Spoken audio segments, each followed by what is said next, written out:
Good morning, good afternoon, good evening दोस्तों। Kevin sir back from personal tutor standard 12th geography playlist आप लोग मेरे साथ देख रहे हैं। चैप्टर है इंटरनेशनल ट्रेड।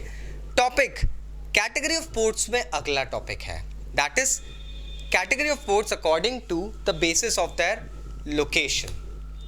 अब लोकेशन के हिसाब से पोर्ट्स को अगर देखा जाए तो जनरली दो टाइप्स में डिवाइड किया जाता है। एक होता है इनलैंड पोर्ट, एक होता है आउट पोर्ट। इनलैंड पोर्ट वो पोर्ट्स होते हैं जो कि सी कोस्ट पे नहीं रह के उससे थोड़ा अंदर की तरफ रहते हैं। समझ में आया?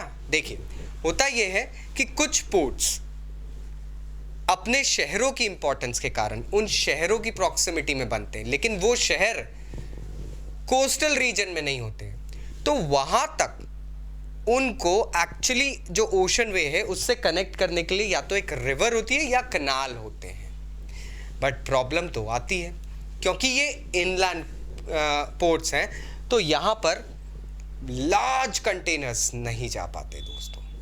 यहाँ पे फ्लैट बॉटम शिप्स या बार्जेस ही पहुँच पाते हैं।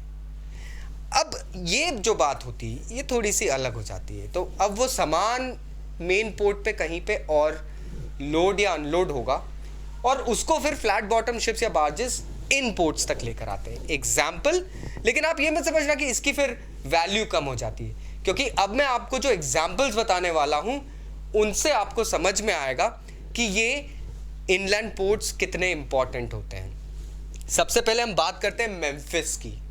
Memphis is a port, a town that is situated on the banks of river Mississippi. आज कह सकते हैं अमेरिका में इंडस्ट्रियल रेवोल्यूशन की जो शुरुआत हुई थी वो कहीं ना कहीं मेम्फिस के थ्रू हुई थी। एंड मेम्फिस जो एक टाउन है, जो पोर्ट है, इनलैंड पोर्ट है, on the banks of river Mississippi ये कनेक्टेड था, and then it went ahead and opened its banks to the open its ways और the waterways to the Atlantic ocean. Manchester, जी हाँ, United kingdom में जब industrial revolution शुरू हुआ था, मैनचेस्टर का नाम बहुत जोर शोर से लिया जाता था। ज्ञात रहे, मैनचेस्टर एक ऐसा शहर है जो कभी भी समुद्री तट पे नहीं बसा है। मैनचेस्टर के पोर्ट को एक कनाल के थ्रू अटलांटिक ओशन से कनेक्ट किया गया था दोस्तों। Same thing goes with our very own Kolkata. Kolkata does not go ahead and opens its situation और is not based in the bay of Bengal. वो थोड़ा सा अंदर की तरफ है दोस्तों। कोलकाता भी मेन ओशन से हुगली रिवर, जो कि गंगा रिवर की एक ट्रिब्यूटरी है, उसके थ्रू कनेक्टेड है। अब बात करते हैं हम आउटपोर्ट्स की।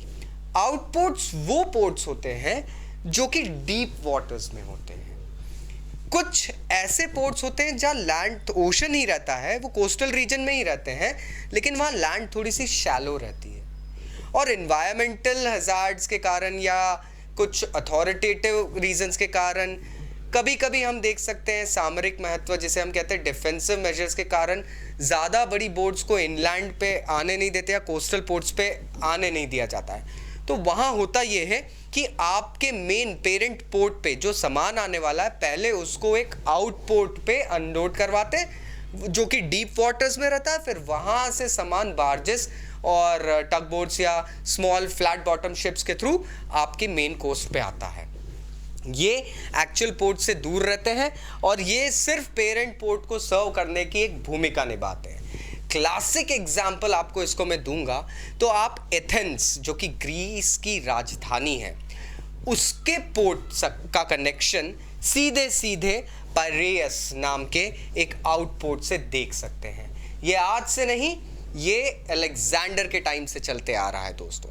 सो according to the basis of location ports को दो पार्ट्स में डिवाइड किया जाता है। मैंने आपको दोनों पार्ट्स एक्सप्लेन कर दिए। फिर भी कोई डाउट्स है तो नीचे कमेंट बॉक्स से कमेंट ज़रूर करना। Thank you very much, bye bye.